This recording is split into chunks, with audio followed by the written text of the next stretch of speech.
যারা যারা আত্মহত্যা বলে চালানোর চেষ্টা করেছিলেন তাদের প্রত্যেককে, এবং তারা যদি পদে থেকে থাকেন সেই সময়ে পোস্ট হোল্ড করছেন, তাহলে তাদের প্রত্যেককে আমি মনে করি তদন্তের আওতাধীন করা উচিত। আচ্ছা বলুন তো, হাসপাতালের 3 তলায় রাত্রি 12টার পরে সিভিক ভলেন্টিয়ারের কি কাজ? আচ্ছা, এই যে মমতা বন্দ্যোপাধ্যায় 2011 সালে ক্ষমতায় এসছেন, আজকে 2024 সাল, একটা মহিলা পিজিটির জন্য, মহিলা চিকিৎসকের জন্য একটা রেস্টরুম নেই কেন? কেন 36 ঘন্টা ধরে তাকে ডিউটি দিতে হচ্ছে? অনেকে তো অন্য কথা বলছে, আমার তো শুধু ইনোকুয়াস একটা প্রশ্ন করতে ইচ্ছে করছে, নিষ্পাপ প্রশ্ন, যে বিধানসভা ভোটের পূর্বে মাননীয়ার যে পা ভেঙেছিল, সেই পা ভাঙার উপরে যে প্লাস্টার লাগানো হয়েছিল, সে প্লাস্টার কে লাগিয়েছিল? স্ক্রিপ্ট কার? স্ক্রিপ্টের গল্প কি কেউ জানে? এ তো অর্থোপেডিক সার্জন সন্দীপ ঘোষ শুনেছে। অবশ্য মমতা ব্যানার্জি যে যত বেশি দুর্নীতিগ্রস্ত, যে যত বেশি দুষ্কৃতি, যে যত বড় দুষ্কৃতি, যে যত বেশি দুর্নীতিগ্রস্ত, মমতা ব্যানার্জির তার প্রতি ভালোবাসা তত বেশি। এটা নিয়ে নতুন করে অবাক হওয়ারও কিছু নেই, নতুন কথাও নয়। যে যত বড় তোলাবাজ, মমতা ব্যানার্জির তার প্রতি ভালোবাসাও তত বেশি। এর আগে এক মহিলা চিকিৎসককে আত্মহত্যা করতে হয়েছিল এই মমতা ব্যানার্জির জন্য। যেখানে মাল আছে, পয়সা আছে, মমতা ব্যানার্জিও সেখানে আছে, আর মমতা ব্যানার্জি তাদের সাথে আছে। তাহলে কি অন্য কোনো রাঘব বোয়াল আছে, নাকি শুধু শুধুই টাকা দিতে চাওয়া হয়েছিল? শুধু শুধু টাকা দিতে চাওয়ার তো পান্দা এরা নয়। কেন তাকে ইস্তফার পরেও কলকাতার অভ্যন্তরে একটা মেডিকেল কলেজে প্রিন্সিপাল করতে হয়? কি দায় আছে মমতা ব্যানার্জি? সেটা যারা দাগিয়েছিল তারা বলতে পারবে যে তারা কিসের উপর ভিত্তি করে এই অবজারভেশন রেখেছিল, এবং তারা যদি নির্দিষ্টভাবে দায়িত্বশীল পদে থাকেন এবং তারা যদি এই ধরনের অবজারভেশন রাখেন, তাহলে নিশ্চিতভাবে বলতে হয় তাদের অন্য কোনো উদ্দেশ্য ছিল। সেই উদ্দেশ্যটা কি, সেটা সর্বপ্রথম আমি মনে করি এই তদন্তের আওতাধীন হওয়া উচিত। সেই জন্য যারা যারা আত্মহত্যা বলে চালানোর চেষ্টা করেছিলেন তাদের প্রত্যেককে, এবং তারা যদি পদে থেকে থাকেন সেই সময়ে পোস্ট হোল্ড করছেন, তাহলে তাদের প্রত্যেককে আমি মনে করি তদন্তের আওতাধীন করা উচিত, এবং তদন্তের আওতাধীন করে প্রয়োজন হলে তাদের কাস্টাডিতেও নেওয়া উচিত। যে কেন তারা এই ধরনের মিসলিডিং কথাবার্তা কেন বলছিলেন, কেন তারা এইটা প্রতিষ্ঠা করতে চাইছিলেন, সেই জন্য তাদের আমি মনে করি প্রত্যেকের তদন্তের আওতাধীন করা উচিত। মৃতার বাড়িতে ফোন করে সরাসরি আত্মহত্যা করেছে জানানো হলো কার নির্দেশে? কে ফোন করেছিল, আমার প্রথম প্রশ্ন। এবং দ্বিতীয় প্রশ্ন হচ্ছে, যে ফোন করেছিল আপনি যা বলছেন, তাকে কি এই তদন্তের আওতাধীন করা হয়েছে? যদি না করা হয়ে থাকে তাহলে তো প্রথমেই এটা বলতে হয় যে এই যে কমিউনিকেশন, সেই কমিউনিকেশন কি উদ্দেশ্যে করা হয়েছিল, কেন করা হয়েছিল, কেন ইনভেস্টিগেশন শেষ হওয়ার পূর্বেই এই কনক্লুশনে পৌঁছে গেছেন তিনি। সেই সমস্ত প্রশ্নের উত্তর পেতে এই যে সমস্ত ব্যক্তিরা আত্মহত্যা বলে চালিয়েছেন, আত্মহত্যা বলেছেন, তাদের প্রত্যেককে তদন্তের আওতাধীন করা উচিত বলে মনে করি। একটা প্রশ্ন বারংবার উঠছে যে বডি তড়িঘড়ি পোস্টমর্টেমে পাঠানোর জন্য কেন আপ্রাণ চেষ্টা করেছিল পুলিশ? নিশ্চিতভাবেই তাদের কোনো উদ্দেশ্য ছিল। তাদের উদ্দেশ্য তো পরিষ্কার হয়ে যাচ্ছে যে এই বিষয়টাকে ধামাচাপা দিতে হবে। তার কারণ এই যে ধরুন, এই ভদ্রমহিলা যিনি পিজিটি ছিলেন, সেকেন্ড ইয়ারের পিজিটি, তার এই যে কাণ্ড, তার যে এই যে তার সঙ্গে যে আমি বলবো পৈশাচিক ব্যবহার যারা করেছেন, পৈশাচিক আচরণ যারা করেছেন, সেটা বেশ কিছু প্রশ্ন তুলে দেয় স্বাস্থ্য ব্যবস্থা সম্পর্কে। প্রথম প্রশ্ন হচ্ছে যে আচ্ছা, পিজিটির জন্য, বিশেষ করে একজন মহিলা পিজিটির জন্য একটা রেস্টরুম থাকবে না? আপনাকে আমি বলছি, মমতা, এই রাজ্যের স্বাস্থ্যমন্ত্রীর নাম মমতা বন্দ্যোপাধ্যায়, আপনি হাসপাতালগুলোয় চলে যান, না পিজিটিদের জন্য রেস্টরুম আছে, না ডক্টরদের জন্য সঠিকভাবে ইনফ্রাস্ট্রাকচার আছে যে সেখানে গিয়ে ডক্টররা ডিউটি দেওয়ার পরে একটু বসবেন। বিশেষ করে মহিলা চিকিৎসকদের, মহিলা পিজিটিদের জন্য না বাথরুম আছে, না রেস্টরুম আছে, মমতা ব্যানার্জি স্বাস্থ্যমন্ত্রী থেকে কি কি করছেন? শুধুমাত্র এই সন্দীপ ঘোষেদের মতো লোকজনদের প্রিন্সিপাল বানানোর জন্য আপনি স্বাস্থ্যমন্ত্রী রয়েছেন, যে তাদেরকে এক কলেজে থেকে প্রিন্সিপাল রেখে দেবেন 4 বছর ধরে, তারপর তিনি একটু গোসা করবেন, তারপরে তাকে আর একটা প্রাইজ পোস্টিং দেবেন আর একটা মেডিকেল কলেজের প্রিন্সিপাল হিসেবে। ফিরদৌসদা, একটা প্রশ্ন বিভিন্ন ক্ষেত্রে এই সময় কেন একদম শুরুর দিন থেকে উঠছে, যে হাসপাতালে অমন ভয়ঙ্কর অপরাধটা সংগঠিত হলো সেখানেই পোস্টমর্টেম করার উদ্দেশ্য কি? প্রথম কথা, সেখানে পোস্টমর্টম করাটা অনুচিত হয়েছে। দ্বিতীয় হচ্ছে যে এই পোস্টমর্টমের ভিডিওগ্রাফ করা উচিত ছিল। পোস্টমর্টম হওয়ার পূর্বে, ইনভেস্টিগেশন হওয়ার পূর্বে এই কনক্লুশনে পৌঁছানো, সেটা সঠিক হয়নি।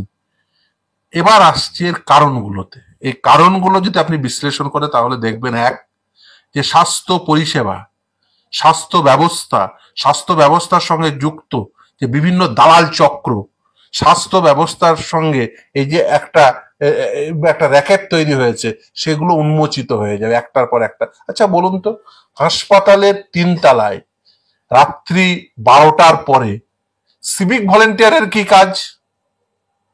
কলকাতা হাইকোর্টে নির্দিষ্টভাবে রায় আছে সিভিক ভলেন্টিয়ারকে কি কাজে ব্যবহার করা যাবে, কি কাজে ব্যবহার করা যাবে না। এই রায়ের পরে পুলিশ প্রশাসন তারা নিজেরা এই সিভিক ভলেন্টিয়ারদের কি কাজে ব্যবহার করা যাবে, কি কাজে ব্যবহার করা যাবে না, তার গাইডলাইন ইস্যু করেছে। তারপরেও কেন হাসপাতালে রাত্রি 12টার পরে সিভিক ভলেন্টিয়ারের কি কাজ? আচ্ছা, এই যে মমতা বন্দ্যোপাধ্যায় 2011 সালে ক্ষমতায় এসছেন, আজকে 2024 সাল, একটা মহিলা পিজিটির জন্য, মহিলা চিকিৎসকের জন্য একটা রেস্টরুম নেই কেন? কেন 36 ঘন্টা ধরে তাকে ডিউটি দিতে হচ্ছে? এই প্রশ্নগুলো তো থাকবে। কেন মমতা বন্দ্যোপাধ্যায় তার আমলে এই সন্দীপ ঘোষ যিনি প্রিন্সিপাল ছিলেন, তার 2 বার ট্রান্সফার হওয়ার পরে আবার ফিরে আসেন আরজি করে? কোন মধুতে আর কোন জাদুতে? আরজি করে কি এমন মধু রয়েছে যে সন্দীপ ঘোষকে মুর্শিদাবাদ থেকে আবার এসে আরজি করে ঢুকতে হয়? আর সন্দীপ ঘোষ কি এমন জাদু জানে যে জাদু বলে তিনি আরজি করেই ফিরে আসেন? অনেকে তো অন্য কথা বলছে, আমার তো শুধু ইনোকস একটা প্রশ্ন করতে ইচ্ছে করছে, নিষ্পাপ প্রশ্ন, যে বিধানসভা ভোটের পূর্বে মাননীয়ার যে পা ভেঙেছিল, সেই পা ভাঙার উপরে যে প্লাস্টার লাগানো হয়েছিল, সে প্লাস্টার কে লাগিয়েছিল? স্ক্রিপ্ট কার? স্ক্রিপ্টের গল্প কি কেউ জানে? এ তো অর্থোপেডিক সার্জন সন্দীপ ঘোষ শুনেছে। কার অর্থের কোন তথ্য জানে? যে তথ্যের জন্য মমতা বন্দ্যোপাধ্যায়কে কি কারণে, কোন জাদু বলে ওকে ওই আরজি করে রাখতে হয়? আজকেই একটি সংবাদ চ্যানেলে ওই আরজি করে দীর্ঘদিন ধরে নন মেডিকেল সুপার ছিল, এই সন্দীপ ঘোষ সম্পর্কে যা যা তথ্য দিল, ও মেডিকেল বর্জ্য, সেই নিয়ে দুর্নীতি, ওখানে ক্যান্টিন চলে, সেই ক্যান্টিন চলা নিয়ে নাকি দুর্নীতি, ওখানে নাকি আরো অনেক র্যাকেট চলে, সেই সমস্ত কিছু নাকি তথ্য দেওয়া সত্ত্বেও স্বাস্থ্য দপ্তর কোনো ব্যবস্থা গ্রহণ করেনি, যা বলল। এটা যদি সঠিক হয় তাহলে মমতা ব্যানার্জিকে প্রথম উত্তর দিতে হবে যে কেন ব্যবস্থা গ্রহণ করেননি, কেন সন্দীপ ঘোষের প্রতি এত ভালোবাসা আপনার। অবশ্য মমতা ব্যানার্জি যে যত বেশি দুর্নীতিগ্রস্ত, যে যত বেশি দুষ্কৃতী, যে যত বড় দুষ্কৃতী, যে যত বেশি দুর্নীতিগ্রস্ত, মমতা ব্যানার্জির তার প্রতি ভালোবাসা তত বেশি। এটা নিয়ে নতুন করে অবাক হওয়ারও কিছু নেই, নতুন কথাও নয়। যে যত বড় তোলাবাজ, মমতা ব্যানার্জি তার প্রতি ভালোবাসাও তত বেশি। যে যত বেশি তুলে এনে দেবে, মমতা ব্যানার্জি তাকে তত বেশি ভালোবাসবে। এ তো নতুন কথা নয়, তো পুরাতন কথা। মমতা বন্দ্যোপাধ্যায়ের একটাই ক্রাইটেরিয়া, ভালো তোলাবাজ, তুমি ভালো পোস্টিং। যে যত ভালো তোলাবাজ তার তত ভালো পোস্টিং। দেখেছেন পার্থ চ্যাটার্জি দারুণ তোলাবাজ ছিল, ব্যাপক তুলে এনে দিয়েছে। বান্ধবীর খাটের তলায় 52 কোটি টাকা, 54 কোটি টাকা ঢুকিয়ে দিয়েছে। ভাবুন, বান্ধবীর খাটের তলায় যদি 54 কোটি থাকে, নাম্বার 2 বানিয়েছিল। ফলে তোলাবাজদের প্রতি মমতা ব্যানার্জির যে ভালোবাসা, এটা নতুন কথা না। যে যত ভালো তোলাবাজ, যে যত বড় দুষ্কৃতী, যে যত সাধারণ মানুষের উপরে অত্যাচার করতে পারবে, মমতা ব্যানার্জি তার প্রতি ভালোবাসা তত বেশি। সন্দীপ ঘোষের প্রতি ভালোবাসা থাকবে, নতুন কথা কি? এই মমতা বন্দ্যোপাধ্যায় সন্দীপ ঘোষকে কলকাতার বাইরে পোস্টিং দেন না। আপনারা নিশ্চিতভাবে জানেন, এক মহিলা চিকিৎসক, আজকে এক মহিলা চিকিৎসক রেপ হয়ে খুন হয়েছেন। এর আগে এক মহিলা চিকিৎসককে আত্মহত্যা করতে হয়েছিল এই মমতা ব্যানার্জির জন্য। এই মমতা ব্যানার্জির জন্য। আপনারা নিশ্চিতভাবে জানেন যে 2016 সালের যে আইন, সেই আইনের পরিপ্রেক্ষিতে যেসব মানুষদের ফিজিক্যালি যারা ডিসেবলড, তাদের নিয়ে একটি আইন এনেছে 2016 সালে। আগেও আইন ছিল, সেটা আবার নতুন করে আইন এসেছে 2016 সালে। সেই আইনে এই autistic child, mentally retarded child, এদের জন্য প্রভিশন রয়েছে এবং বলা আছে যদি কোনো স্পেসিফাইড ডিজিজ থেকে থাকে, ডিসেবিলিটি থেকে থাকে, তাহলে তারা নিজের পছন্দের স্কুলে 6 থেকে 14 বছর সাধারণ শিশুদের জন্য, কিন্তু এই বিশেষ ক্ষমতা সম্পন্ন শিশুদের জন্য 6 থেকে 18 বছর বয়স্ক শিশুরা ওন চয়েস স্কুলে পড়তে পারবে। কারণ এই বিশেষ চাহিদা সম্পন্ন শিশুদের পড়ানোর জন্য উপযুক্ত ইনফ্রাস্ট্রাকচার মমতা ব্যানার্জি তৈরি করেননি। ধরুন যে অটিস্টিক চাইল্ড, যে মেন্টালি রিটার্ডেড চাইল্ড, তার মা পোস্টিং চেয়েছিল যে যাতে আমার সন্তানটি অটিস্টিক চাইল্ডটি এই স্কুলে পড়তে পারে। মমতা ব্যানার্জি স্বাস্থ্যমন্ত্রী থাকা তারা পোস্টিং দেয়নি, পয়সা দিতে পারেনি হয়তো। কারণটা মমতা ব্যানার্জি বলবে সে আত্মহত্যা করতে বাধ্য হয়। সেই চিকিৎসক এই মমতা ব্যানার্জির জন্য আত্মহত্যা করেছে, এই মমতা ব্যানার্জির দপ্তরের জন্য। আপনারা জানেন ওই 2016 সালের আরপিডব্লিউডি অ্যাক্টের পরে সেন্ট্রাল গভর্নমেন্ট আইন এনেছে, সেন্ট্রাল গভর্নমেন্ট নোটিফিকেশন এনে বলেছে এরা যেখানে পোস্টিং চাইবে এদের পিতামাতারা সেখানে পোস্টিং দিতে হবে। মমতা ব্যানার্জি জানেনি, কারণ সেখানে মাল নেই, পয়সা নেই। যেখানে মাল আছে, পয়সা আছে, মমতা ব্যানার্জিও সেখানে আছে, আর মমতা ব্যানার্জি তাদের সাথে আছে। যে যত বেশি পয়সা তুলে দেবে, টাকা তুলে দেবে, সন্দীপ ঘোষের সাথে মমতা ব্যানার্জি আছে। পয়সা তুলে দেবে, মাল তুলে দেবে, দুর্নীতি করবে, মমতা ব্যানার্জি তার সাথে। মমতা ব্যানার্জি তাকে পোস্টিং দেবে, কিন্তু যার প্রয়োজন, যার সন্তান অটিস্টিক চাইল্ড, তার প্যারেন্টাল সাপোর্ট রাখবে, তার মাকে মমতা ব্যানার্জি পোস্টিং দেবে না, পয়সা দেবে না। সে পয়সা নেই, তাকে মমতা ব্যানার্জি দেবে না। সেন্ট্রাল গভর্নমেন্টের নোটিফিকেশন রয়েছে, স্টেট গভর্নমেন্ট তৈরি করেনি, মমতা ব্যানার্জি তৈরি করেনি। এই হচ্ছে মমতা ব্যানার্জি, এই হচ্ছে মমতার প্রশাসন। যার প্রয়োজন নেই, যে দুর্নীতি করবে, মমতা ব্যানার্জি তার সাথে। আর যার প্রয়োজন আছে, পয়সা দিতে পারবে না, মমতা ব্যানার্জি তার সাথে নেই। তাতে সে আত্মহত্যা করুক, তাকে সে রেপ হয়ে যাক, মমতা ব্যানার্জি তার সঙ্গে থাকবে না। এই হচ্ছে মমতা ব্যানার্জির প্রশাসন, মমতা বন্দ্যোপাধ্যায়। আপনার কথা সূত্র ধরেই বলবো, অন্ধ দলদাস হিসেবে খ্যাত ডক্টর নির্মল মাঝি ঠিক কি উদ্দেশ্যে ঘটনাস্থলে গিয়ে 2 ঘন্টা বসেছিলেন? আমি মনে করি যে এই তদন্তে যে শুধুমাত্র ওই একটা সিভিক ভলেন্টিয়ারকে অ্যারেস্ট করলাম, তার ঘাড়ে বন্দুক রেখে শিকারটি করে ফেললাম, হওয়া উচিত না। এই তদন্তের আওতাধীন সমস্ত লোকজনকে, যারা যারা ধামাচাপা দেওয়ার চেষ্টা করছে, প্রত্যেককে নেওয়া উচিত। প্রাথমিক রিপোর্টে 2 প্রকার সিমেনের নমুনা পাওয়া গেছে, সেক্ষেত্রে একজন ব্যক্তিকে ধরে দায় স্বীকার করেছে, এমন প্রচার কেন করা হচ্ছে? দেখুন, ওই যে বললাম, তদন্ত সঠিক হওয়া উচিত। এবং আমি আশ্চর্য হয়ে দেখছি মমতা বন্দ্যোপাধ্যায় বলছেন যে যদি এই তদন্ত সিবিআই হাতে চলে যায় আমার কোনো আপত্তি নেই, আমার কিছু লুকাবার নেই। তা আগে যে সিবিআই তদন্ত আটকাতে সুপ্রিম কোর্ট পর্যন্ত ছুটছে, মানে সেখানে লুকাবার ছিল, মানে অনেক কিছু লুকাবার ছিল। মিউনিসিপ্যালিটি স্ক্যামে, প্রাইমারি রিক্রুটমেন্ট স্ক্যামে, এসএসসি স্ক্যামে, এই যে সুপ্রিম কোর্ট ছুটতেন, তার মানে কি লুকানোর ছিল? ও নিজে বলেছে, এটা বহুল প্রচারিত সংবাদপত্রের প্রথম পেজের নিউজ, যে আমার এখানে কিছু লুকানো নেই, এই সিবিআই তদন্ত হলে অসুবিধা নেই। দ্বিতীয় কথা হচ্ছে যে আপনি রাজ্যের মাথা, আপনি যদি একটা রেপের তদন্ত, একটা মার্ডারের তদন্ত এই রাজ্যের পুলিশ প্রশাসন দিয়ে না হয়, বসে আছেন কেন ক্ষমতায়? পদত্যাগ করুন, কালীঘাটে গিয়ে হাতাখন্তি নাড়ুন। বেকার বেকার ক্ষমতায় বসে আছেন। ক্ষমতার লোভ, অর্থের লোভ মমতা বন্দ্যোপাধ্যায়কে এই জায়গায় দাঁড় করিয়েছে।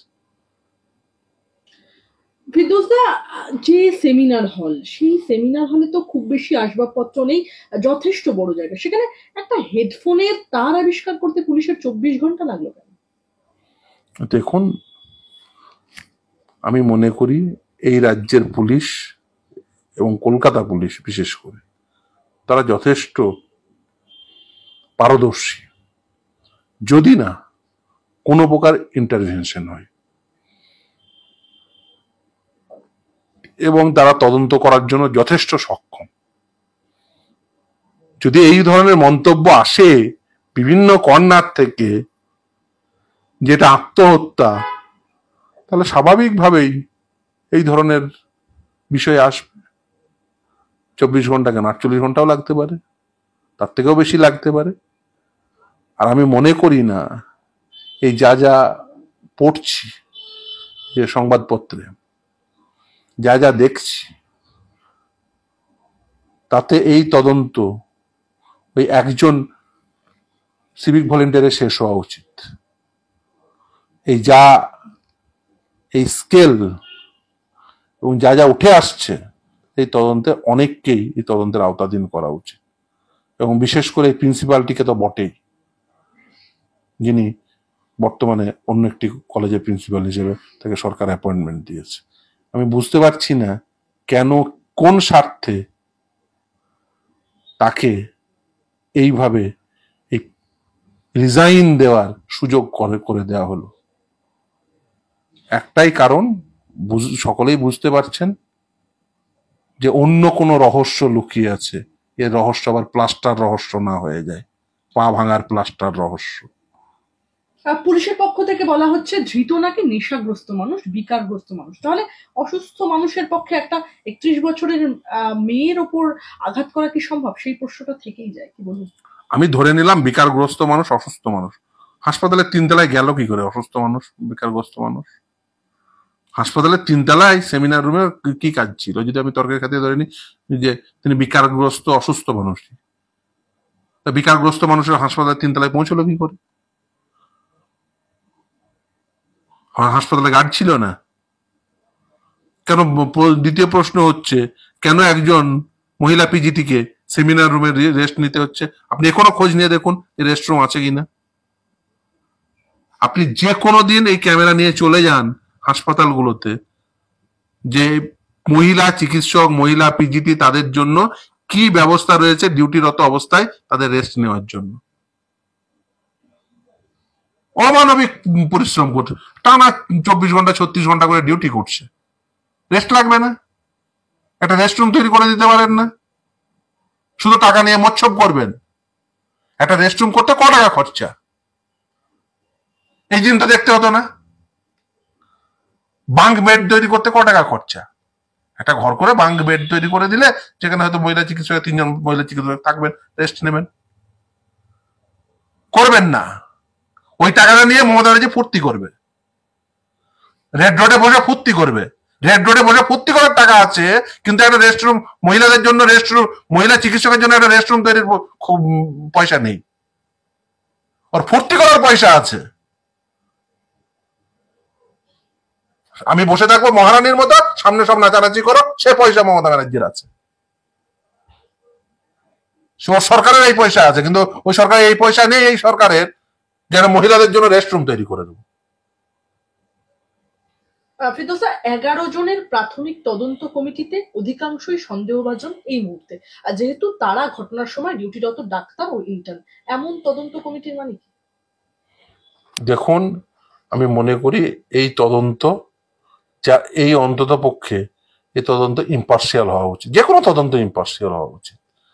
কিন্তু দুর্ভাগ্য হলেও সত্য, বিশেষ করে এই কাণ্ডে, আরজিকর কাণ্ডে যেভাবে সরকার রিয়াক্ট করছে, যেভাবে প্রশাসন রিয়াক্ট করছে, যেভাবে হসপিটাল অ্যাডমিনিস্ট্রেশন রিয়াক্ট করছে, সেটা কিন্তু সন্দেহের ঊর্ধ্বে নয়, কাউকেই সন্দেহের বাইরে রাখা সম্ভব নয়।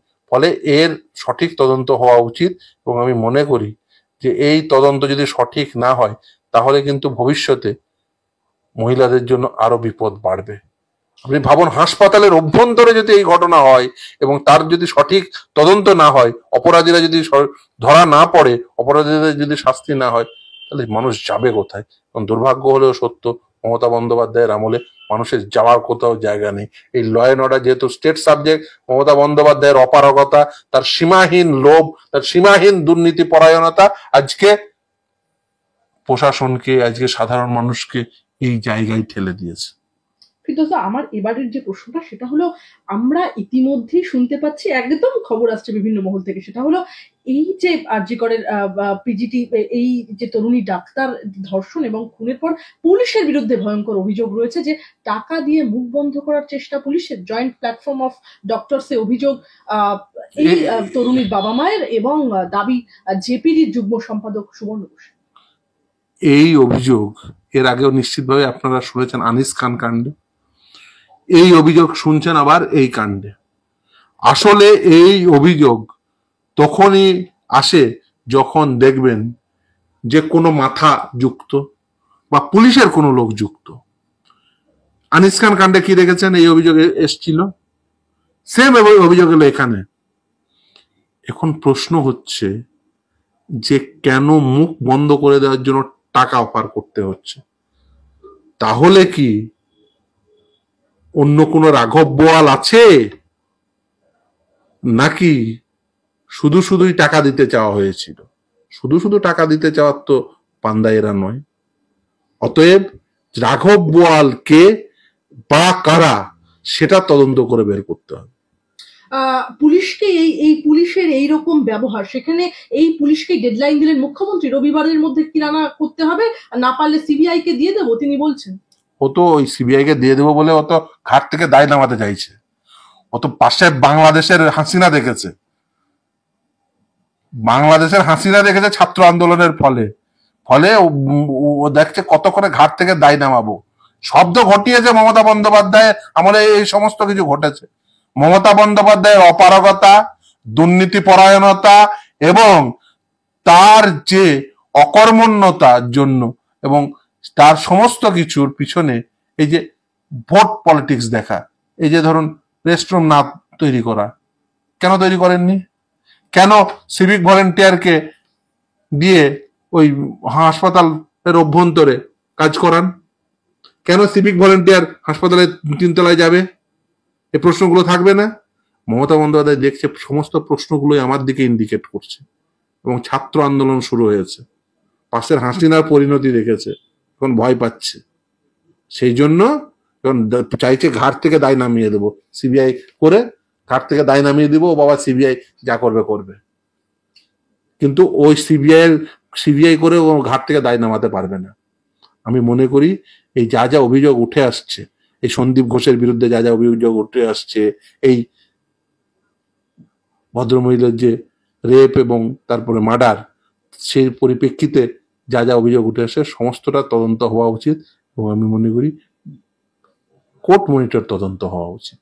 ফিরদৌসা, মুখ্যমন্ত্রী মমতা বন্দ্যোপাধ্যায় বলছেন, যেদিন ঘটনা ঘটে সেদিন আমি ঝাড়গ্রামে ছিলাম, পুলিশ কমিশনার খবর দেয়, আমি সঙ্গে সঙ্গে বলি এটা নক্কারজনক ও বেদনাদায়ক ঘটনা, অভিযুক্তের যেন শাস্তি হয়, আমি চাই ফাস্ট ট্র্যাক কোর্টে হোক, তাহলে বিচার তাড়াতাড়ি হবে, তাতে আমরা ফাঁসির দাবি জানাবো। কিছু লোক সামাজিক অবক্ষয়ের মধ্যে এখনো রয়েছে, মেয়েদের গায়ে হাত দেওয়া যে কত বড় অপরাধ, আমি আশ্চর্য হয়ে যাচ্ছি। ওখানে নার্স, সিকিউরিটি সকলে ছিল, তারপরেও কিভাবে এই ঘটনা ঘটলো বুঝতে পারছি না। আমি পুলিশকে বলেছি, বাবা মাও বলেছেন, ওদের ভেতরে কেউ আছে। কি বলবেন? মুখ্যমন্ত্রী বলছেন এরকম স্টেটমেন্ট। না দেখুন, মুখ্যমন্ত্রী শুধুমাত্র তার বলার জন্য নেই, বলার জন্য তো আপনিও আছেন, তিনি পদে বসে আছেন।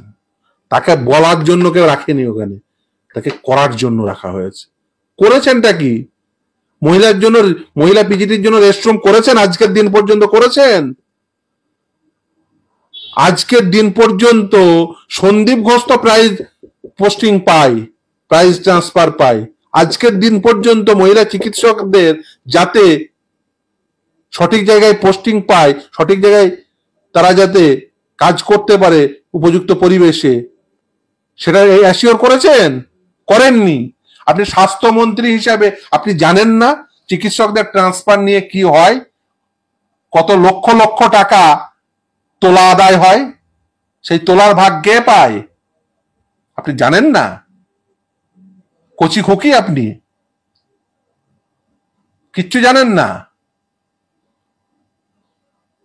আমার শেষ প্রশ্ন ফিরদৌস দা আপনাকে, চাপের মুখে শেষমেশ ইস্তফা দেন আরজি করের অধ্যক্ষ সন্দীপ ঘোষ। তিনি বলছেন যে আমার মেয়ের মৃত্যু হয়েছে, আমি বাবা হিসেবে পদত্যাগ করলাম। আবার আমরা দেখলাম 9ই আগস্ট আরজি কর হাসপাতালে ওই ঘটনা, আর তারপরেই কেন পদত্যাগ করলেন না সন্দীপ ঘোষ উঠছে প্রশ্ন। আমরা ইতিমধ্যেই দেখতে পেলাম, যেমনটা আপনিও বললেন, একদম আরজি কর থেকে ন্যাশনাল মেডিকেল কলেজের অধ্যক্ষ করা হলো তাকে। দেখুন,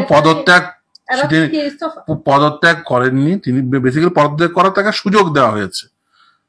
মার্জনা করবেন, তাকে পদত্যাগ করার সুযোগ দেওয়া হয়েছে, কিন্তু ওর বিরুদ্ধে ব্যবস্থা নেওয়া উচিত ছিল সরকারের। যা যা কাণ্ড ঘটিয়েছে, ইমিডিয়েট তো সর্বপ্রথম যেভাবে রেপ ভিকটিমের পরিচয় তিনি ডিসক্লোজ করে দিয়েছেন, যেভাবে তার কন্ডাক্ট ছিল, যা যা অভিযোগ উঠে আসছে, ও তো সর্বপ্রথম ওর বিরুদ্ধে তো ব্যবস্থা গ্রহণ করা উচিত ছিল সরকারের। উল্টে তাকে প্রাইজ পোস্টিং দিয়েছেন, আরজি কর থেকে সরিয়ে ন্যাশনাল মেডিকেল কলেজের প্রিন্সিপাল বানিয়েছেন, প্রাইজ পোস্টিং দিয়েছেন। আমার প্রশ্ন খুব অত্যন্ত পরিষ্কার, যে মমতা বন্দ্যোপাধ্যায়ের এই ব্যক্তিটির প্রতি এত প্রীতি কেন? তাকে কেন 2 বার ট্রান্সফার করে আরজি করে ফেরানো হয়েছিল? কেন তাকে ইস্তফার পরেও কলকাতার অভ্যন্তরে একটা মেডিকেল কলেজে প্রিন্সিপাল করতে হয়? কি দায় আছে মমতা ব্যানার্জি? কি ইকুয়েশন আছে? এই সন্দীপ ঘোষ কি জাদু জানে যে মমতা ব্যানার্জি এত কিছু অভিযোগ থাকা সত্ত্বেও তাকেই প্রিন্সিপাল করেন? তাহলে কি এর পিছনে অন্য কোনো রহস্য আছে? সেই রহস্যের খোঁজ আমাদের প্রত্যেককেই করতে হবে।